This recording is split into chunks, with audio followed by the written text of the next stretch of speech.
This is Make It Plain. Make It Plain. MIP With Masamela Matfumo. Mark Thompson. Make It Plain. Get woke.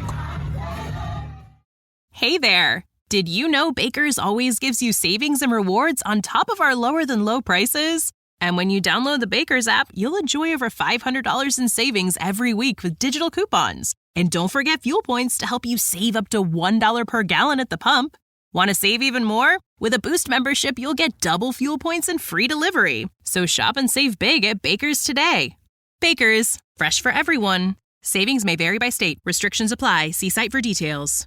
Ladies and gentlemen, we're joined by a representative from the Council of Economic Advisors for the White House, Kirabo Jackson. Brother Jackson, happy Black History Month.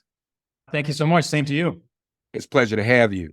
Big jobs numbers, bigger than the past few months. What's going on?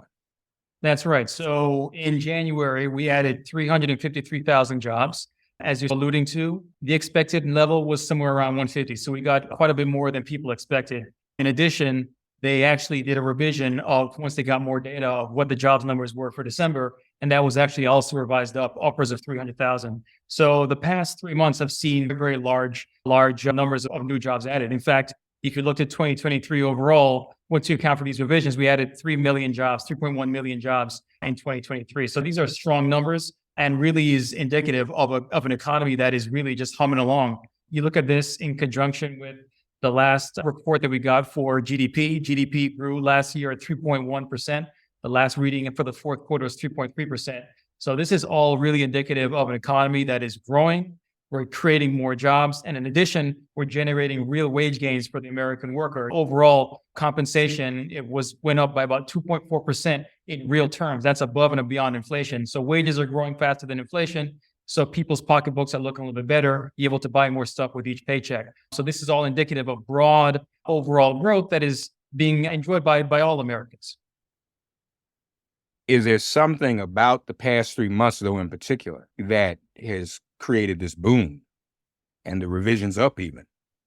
Well, the revisions is a technical thing about when we get more and more data. But your other question is, what's going on in the past 6 months? Why have you seen this acceleration? And it's a good question. I think there are a few things that happened. One of which is we've been stabilizing the economy after the massive disruptions that we saw during COVID. And a lot of that has to do with the Biden administration. Once they first came in, they had a task force to deal with supply chain issues. They'll also have a new one to deal with supply chain resilience. So once we've unsnarled the supply chain, that really opened up the possibility for a renewed economic activity. In addition to that, a lot of legislation that was passed when President Biden first came in, such as the bipartisan infrastructure law, the Inflation Reduction Act, a lot of those policies, they started before, but those are going to be ramped up over a number of years. So I think we're starting to see some of the fruits of that labor as well borne out in these data. For example, manufacturing is an area where we're seeing some accelerated job growth beyond the kinds of numbers we typically see in the past. So I think some of it has to do with the just unsnarling of supply chains,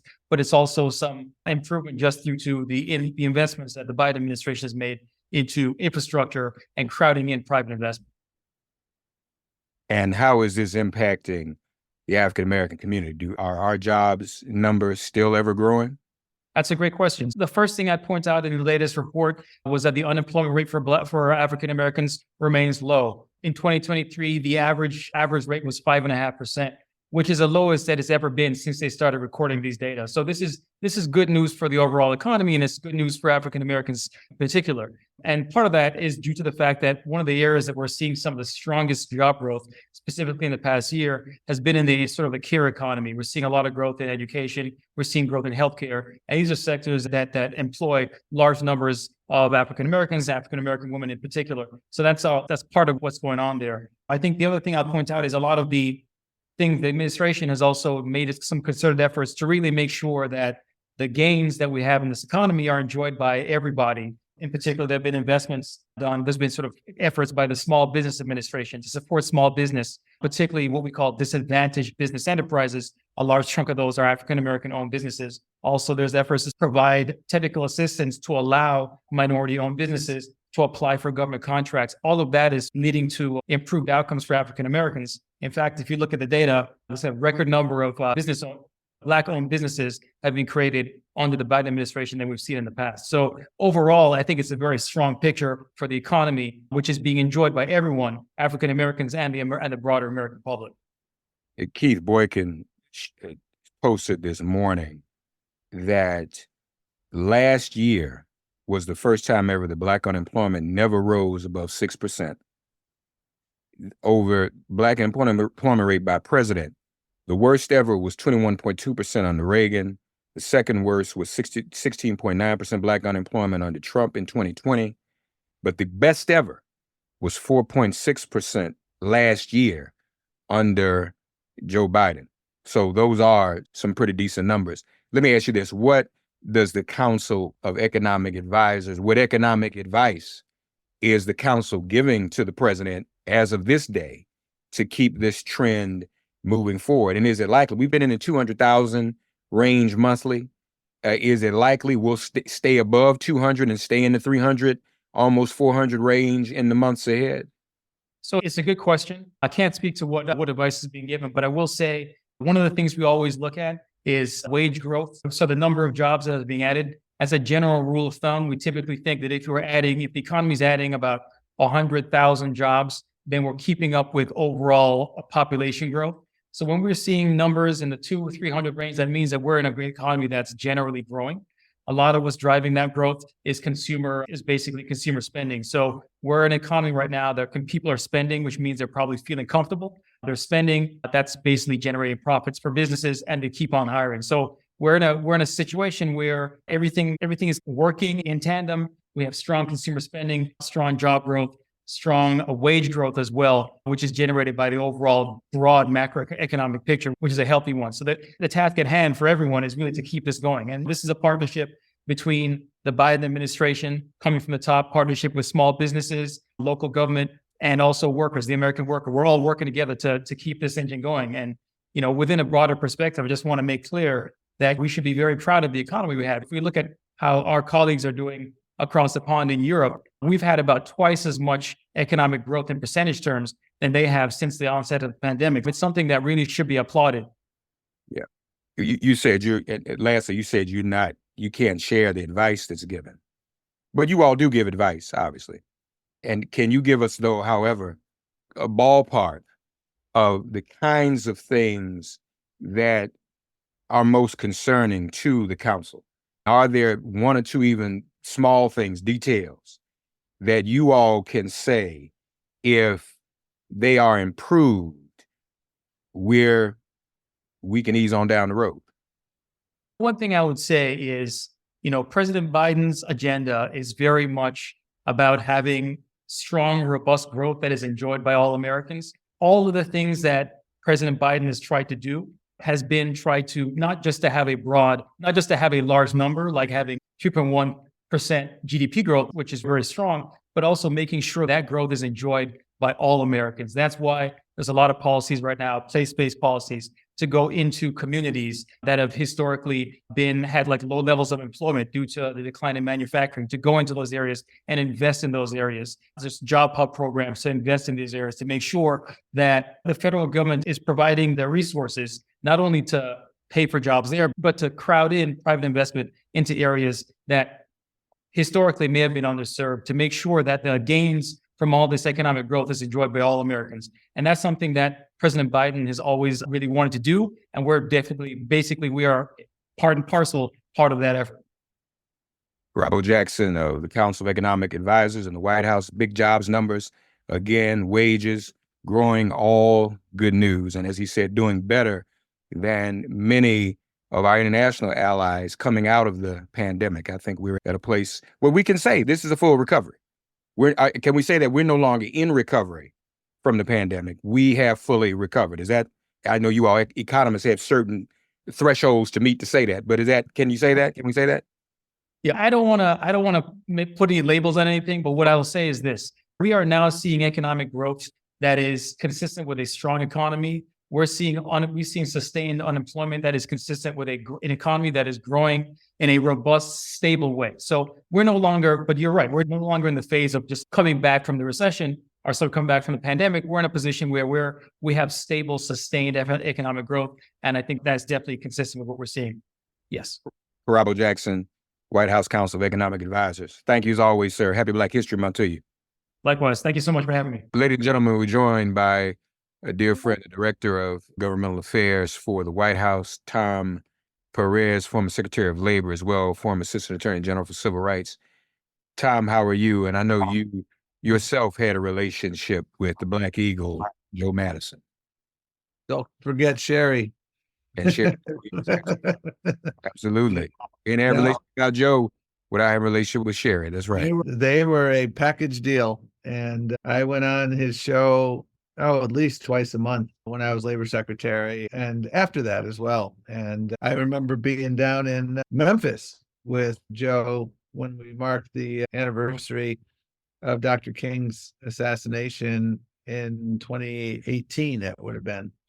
And boy, what a man of character, principle, accomplishment. He told it like it was. And that journey to form a more perfect union, he helped us form that more perfect union. And I hope he is at peace. The last few months of his life were especially challenging, and my prayers go out to his family. And it's hard to replace a guy like Joe Madison. Yeah, no, you can't. And you can't really even try. And also meaningful messages from the president and the vice president as well. So we're all thankful for that. Thank you. Thank you, Tom. Amen. Keep the family lifted up in prayer. Joe and I worked together over 30 years. So it has been quite a journey. God bless him. Yeah. And I know he's looking down on us to talk about this good news. Yeah, and he'd be saying, Tom, tell me about the numbers and tell me what they're doing for Black people. And so why don't we do we'll that? pretend it's three of us here today. That's right. But let me ask you this first. I think he'd ask this question. This is a reminder for the audience. When did you become Director of Intergovernmental Affairs? When did you rejoin the White House? When was that? We joined the White House last summer, day after 4th of July, actually. Okay. So then we can say this trajectory in numbers has occurred since you've been there, and you have a lot to do with it, responsible. I've always liked Mark Thompson too. I want the listeners to know, and now I like him even more. You know what I do? I do like Joe Biden, because you look at where we are now and where we've been. The last month, another month of strong gains. So we saw over 350,000 jobs last month, 3.1 million last year. The America's economy, I think, is the strongest economy in the world right now. 14.8 million jobs created under President Biden. And now the unemployment rate. And the thing I said to you when we would do these, and I'd say it to Joe every first Friday of the month, is don't look at just 1 month. Like when I used to be a trial lawyer, Mark, if you had a bad day in court, you never got too down. If you had one good day, you never got too up, because if a trial is 40 days, you want to look at the whole trend data. That's the same thing in numbers here with unemployment. And these job numbers, when I tell you that we've now been under 4% for 2 full years, which is the longest stretch in half a century, that's a trend. That's the definition of a trend. And you look at 3.1 million jobs gained last year. That's a major trend. You look at, this is a fact, 2.6 million more Black Americans have jobs under Joe Biden's leadership. When he took office, the unemployment rate for Black people was 9.3%. It's now down to 5.3%. And the Black-white employment gap, which is something you and I discussed more than once, we want it to be zero. It's not, but it has fallen. That gap has fallen to its lowest level on record last year. That's a big deal. And you look at the share of Black people in the workforce, it's at its highest level in roughly a decade. And that's a fancy way of saying, like, there are a lot of folks who didn't enter the market. They were discouraged. They just didn't think that the job market had something for them that they could add value on. And we're changing that. And this is not chance. This isn't, when I was in graduate school, you talk about correlation or causation. This is causation. The American Rescue Plan, the bipartisan infrastructure bill, the president's focus on equity, did an executive order early on in his tenure, Mark, that said all these investments that we have to make to climb out of this pandemic, we're going to make them through an equity lens. Make sure that when we're doing bridge projects, like the one in one of the biggest infrastructure projects is the Brent Spence Bridge connecting Cincinnati with Northern Kentucky. And we're not only putting people to work there, but one of the things we're doing is when they built that bridge decades ago, 60 years ago, they built it right through the Black community in Cincinnati. And part of the reconstruction of the Brent Spence Bridge is to make sure that we address that inequity that we created 60 years ago. We've got a lot more work to do, and I'm acutely aware of that. Joe Biden's acutely aware of that. But boy, we've made a ton of progress, and we're going to keep fighting. What do we know about these latest numbers? We've been in the 200,000 range for the past few months, which has been okay. But to jump up to 358, what is it that we know about this month or these past couple of months that made everything back up even more? And not coincidentally, three sectors: manufacturing, construction, healthcare. We got an infrastructure bill out there, and you know what? It's creating a lot of construction jobs. We're building back here in America. The outsourcing has now become that. Now, that's not a term you hear much anymore because we're building things here. The Chips and Science Act, we're building those microchips that we use in virtually everything. The cell phone you use, just about everything you use, you need a chip. And those used to be made mostly in the US. And now we're doing that again. So this is not, it doesn't take a PhD economist to figure out why this is happening. The president made some robust investments, and those investments are bearing fruit. And they're going to continue to, by the way, Mark. You look at where we are in terms of implementation of the bipartisan infrastructure bill, and we have begun in earnest, but we have a long way to go. And that's good news for workers and good news for communities. Yeah, no, it most certainly is. So are you anticipating the monthly numbers will remain at this high level? I think we need to, when the weather starts to change too, because this is about unemployment rate, folks, as you all know. It's about those who participate, those who are actually out there looking. Those numbers could remain high if people get back out there. Yeah, I mean, we had remarkable numbers last month. And by the way, what happens every jobs report is they go back to the previous 2 months and they revise those numbers because those numbers are a snapshot in time, and they always get revised because you get more data after the reporting period. So sometimes the revision takes those numbers up, sometimes the revisions take those numbers down. This particular report, which captured the last 2 months, it took the numbers up by another couple 100,000 jobs. And I don't have a crystal ball about what's going to happen next month. But again, we've now gone 2 full years with an unemployment rate below 4%. And that's the longest stretch in half a century. I'm bullish about the job market here. And I'm bullish about the job market for really every sector. But when I see the decline in the Black unemployment rate, that's one of the first numbers I look at: the Black unemployment rate, the Hispanic unemployment rate. And I want to see the gulf between those rates, the gap between those rates and the white unemployment rate. And we're moving that in the right direction. Our equity agenda is really starting to bear fruit. Yeah, and moving in a better direction historically. Folks, the worst ever Black unemployment rate was 21.2% in 1983 under Ronald Reagan. The second worst was 16.9% in 2020 under Trump, even though he claims he brought the Black unemployment rate down. The best ever was last year, we'll recall, 2023, 4.8% under the Biden administration. And as you mentioned, Tom, the current is 5.3. 2023, is my understanding, was the first year that the Black unemployment rate did not go above 6%. The first time in history. Correct. It's pretty significant. Right. No, and again, you know what that means? Black wealth goes up, and Black wealth is up a record 60% since 2020 after accounting for inflation. The Black wealth gap is at its narrowest level in nearly 20 years. We still have work to do. I'm not oblivious to that. But again, you want to look at the trend data. You look at the share of Black families who own businesses. It's more than doubled since 2019. So we're moving forward. We're acutely aware, and nobody's more aware than the president and the vice president, that we have much more work to do here. But at the same time, we're doing work in other areas, Mark, and these are areas of real concern to the communities, and that is in the healthcare setting. You know that diabetes touches everyone. It disproportionately touches Black and brown communities. And thanks to the president, and no thanks to Republicans, because they oppose this, every one of them, $35 a month cap on your insulin. You talk to folks and ask them what they were paying before that. It's what people pay in rent and mortgage.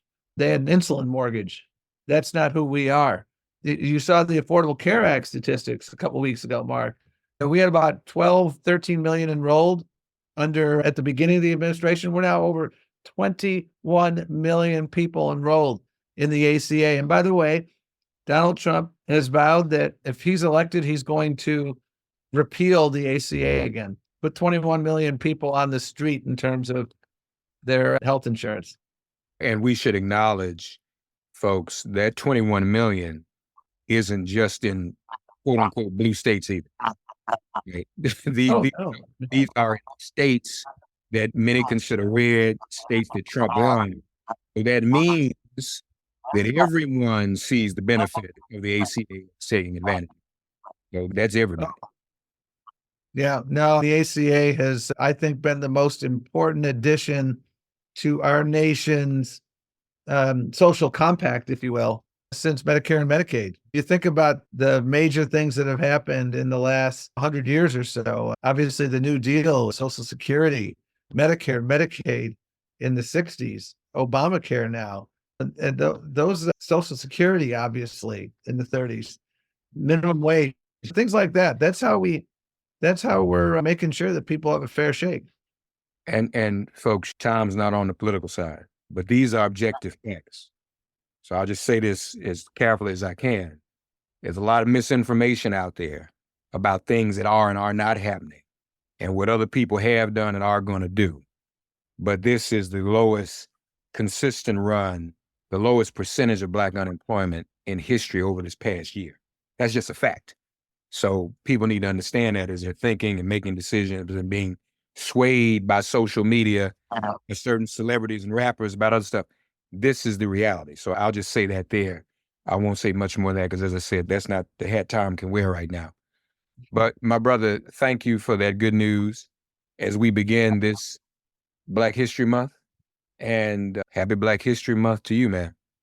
Happy Black History Month to you and your listeners. And the best thing we can do to make one of the best things we can do to make Black History Month a great month to celebrate is to continue the progress we're making here. I know that's the case for the president. He knows that when we put people to work, that's what it's all about. Yes, sir. Yes, sir. Tom Perez, Director of the Office of Intergovernmental Affairs in the White House. Thank you, Tom. Thank you. Folks, this January jobs report is pretty decent. Here to tell us all about it. Who else but our regular guest when it comes to the monthly jobs report. He's Chief Economist at Center on Budget and Policy Priorities, centeronbudget.org. Chad Stone. Chad, how are you, buddy? I'm well, Mark. How are you? It's fine. Always glad to have you. So these numbers, the headline number was the 353. There's some details to that, the 353,000 jobs. Over the past few months, we've been looking at stuff in the 200s. So that alone is impressive. But the fact of the matter is that there have been some revisions. You've always talked to us about revisions and what revisions mean and how they work. Not only revisions in the past few months, but revisions relative to the year, I think, 2023, which make everything look a lot brighter. In many ways, yes. It's too complicated to go into in great detail, but every January jobs report on the payroll side, we're talking about how many jobs did employers add. The Bureau of Labor Statistics that does the data goes back and looks at data from March of the year just ended.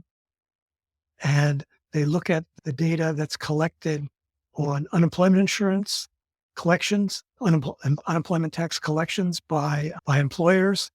And that's, so we have a sample of employers. This is basically almost a complete census of employers. And so you're finding out how many people they had on their payroll in March, asking almost every establishment in the universe of U.S. producers. And that information is used to what they call a re-benchmark the whole series to say, okay, so if the count would add 100,000 jobs to the total in March, then you carry that forward and you push it back a little bit. That's one thing that was going on, is the annual benchmark revisions based on 1 month's full count of jobs and extrapolating from that to the other data. So I forget how many, there's a few 100,000 jobs, a few 100,000 establishments in the normal monthly one. And this is just a much bigger number. So better data, but it's only 1 month and you extrapolate from it forward and backward. And also they changed some other technical things on the payroll employment side. We did get 353,000 jobs in the latest data. The difference between January and December, it was 353,000 jobs, which is a large number of jobs, very big number of jobs. So the last November, December, and January were blockbuster job days. So the labor market is not slowing down. And the unemployment rate remained constant at a low 3.7%. It's been 26 or 27 weeks that it's been below.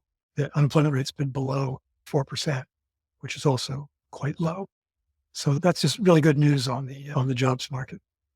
Now to be clear, the 353,000 is still specifically for January. There are all the adjustments for other, but this is still exclusive to January so far that we know. It's the change in January from the revised December numbers. So December might have gotten changed from what it was when it was first reported. But basically, yes, it applies primarily to the January. No. So it still means something significant was going on. Yes. January. Yes. Any idea what that might have been? What made that big difference in January? That's not entirely clear. It may be, I'm going to say the words, seasonal adjustment. Normally, so we know that from December to January, lots of people leave, lots of jobs disappear. All the holiday season jobs disappear. On average, every year, 2.6 million jobs disappear between December and January, a raw count of jobs, 2.6 million. So to know that, and that's normal every year, some number like that. But you never hear that there's a 2.6 million job loss, because what the Bureau of Labor Statistics does with the data is it says, what we're going to do is see if there's anything unusual happening. And so if the actual change from December of 2023 to January of 2024 is 300 some thousand more than the normal 2.6 million, offsetting the 2.6 million loss, then the seasonal adjustment is taken into account, and you say, okay, what's actually going on relative to what is always going to happen in December to January. And that was that there were 350,000 fewer losses, which translates into the number 353,000 jobs gained after seasonal adjustment. Because we don't want a whole bunch of up and down numbers that reflect what's going on every year. We want to know what kind of trend is going against the norm. And so when the economy is expanding, you get positive numbers. And when the economy is contracting, you get negative numbers. But this is a long way of saying it's understandable why they do the seasonal adjustment, but seasonal adjustment is hard to do. And some people are saying part of the 353,000 may be that we didn't get the seasonal adjustment right. But all that said, it's a big number, even if it should be a little bit smaller. It's still a big number. The job market is still very strong. We know that from the household side as well, that the unemployment rate is still 3.7, which has been for 3 months now. It's been under 4 for 2 years. Those are all good jobs numbers and labor market numbers. So I know I've asked you what could have been some of the factors, but now going forward, what is the possibility that numbers like this will continue to be as high? That's a pretty big deal. You get almost 400,000 jobs in a month. I think most of us who think about these data are not expecting numbers that high to continue, but maybe 200,000. That's a large number for an economy that's operating at full employment. That's a lot of job creation, 200,000. Normally, it would be just to keep up with the growth in the prime age working force, to make sure that the population of potential workers is growing at a certain rate. To keep up with that, you only need about 70 or 80,000 jobs a month. So we've been doing better than that. Yeah. Black unemployment rate by president. Yep. Worst ever, 1983, 21.2% Ronald Reagan. Second worst, 16.9%, 2020 under Trump. Best ever, 4.8%, which was in 2023 under Biden. The current is 5.3%. And so 2023 is now the last year. It was 6%. Yeah, go ahead. Last year was the first time ever that Black unemployment, according to this, never rose above 6% for the first time. It was 6% in February of 2020, just before the pandemic recession started. And it's been in the 5s for quite some time now. So that's a significant step. So these things are happening. Speaking to administration officials, I asked them if since the pandemic, we could actually use the words full recovery. And they don't like to put labels on stuff, but I got it. He said it. He said, yeah, this is full recovery. And it's accurate. Yeah. That's what we are. Now, in your analysis, let me just share this with the audience. Payroll employment in this January 2024 is 5.4 million jobs greater than in February 2020. Right, just before the pandemic. Okay. This is the 24th consecutive month the unemployment rate has been below 4%. Yep. Labor force participation rate is doing what? So all of this is just it's all working. Yeah. I don't have the labor force participation rate for the 25 to 54 because that's also complicated by a second thing that goes on with the January household numbers, which is they improve the measurement, but the numbers from January 2024 on are not strictly comparable to the numbers before. So the change from December to January every year in the household numbers is looking at the December number was calculated with one set of population data to turn the survey results into the overall results. And the January one was a different one. And so they're not, the change from one to the other it includes an artifact of the upgrading of the improving every January of the measurement of the population that you use to benchmark the survey numbers. There's only about 65,000 households in the household survey. And you blow that up to the millions of jobs. Right. It's a big deal, folks. Yeah, I'm sorry we're complicated. Chad, you help us. Without you, it'd be even more complicated. So we're thankful. You know that there's weird statistical things going on, but you also know that when you cut through that, these are good results. These are good results. And folks should feel good about that and feel optimistic. A lot of things feel good about. But this is something we can. Thank you. Yep. Yeah. Remember, we were expecting a recession for the longest time. Yeah.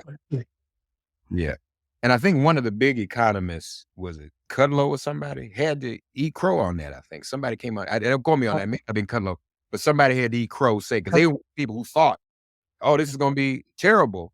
They said, I might have been wrong about that. Yeah, no, I saw Kudlow say something along that. I worked for him for once. Oh, really? I was on leave from Swarthmore College, and I was at the Office of Management and Budget in 1980-81, and first under the Carter administration, and then under the Reagan administration. And my boss changed to Larry Kudlow for the second half of that little stint. It was interesting. I'm sure it was. But good for him, because I saw him say, "This is good news." You can't sell it any other way. Man, really, you can't spin it the other way. Celebrate the holidays at an Arizona state park. Whether it's a cool weather hike through the low desert, playing in the snow in the high country, or packing up the family in the RV and spending Christmas in the parks. Just don't forget the presents. Arizona state parks have something for everyone this holiday season. Find an Arizona state park near you by visiting azstateparks.com. And happy holidays from Arizona State Parks and Trails. Chad, as always, we appreciate you. Pitchers and catchers report in a week or two. Phillies, how you feel about your Phillies? They'll contend. And as the Dodgers buy up everything, Yes. any person that's available. Yes. Yeah, but look, as we saw, none of that means anything in this new playoff structure. If you're hot. Exactly. And you're a number one seed and you got to sit out a week, doesn't pay. If somebody's going in hot, you can't sit still. So they're probably going to have to adjust that. Dodgers can win 162 games. And you sit at home. And then the Texas Rangers. So just have to be aware of that. Yeah, that's baseball, right? It certainly is. It certainly is. All right, buddy. Thanks as always. sitonbudget.org. Folks, Chad Stone with January Jobs Report. Thank you, Chad. You're welcome. Thanks for getting woke and listening to Make It Plain. As always, perform an act of kindness on behalf of an elder or young person. Write a letter to a sister or brother who just so happens to find her or himself incarcerated. Offer libations to the ancestors upon whose sturdy shoulders we all now stand. And above all, give thanks to the God of your understanding by whatever name you call her and him. All God asks of us is that we give each other love. Thanks for giving MIP love. And please remember to subscribe and give us a 5-star rating. If all hearts and minds are clear, it has been made plain.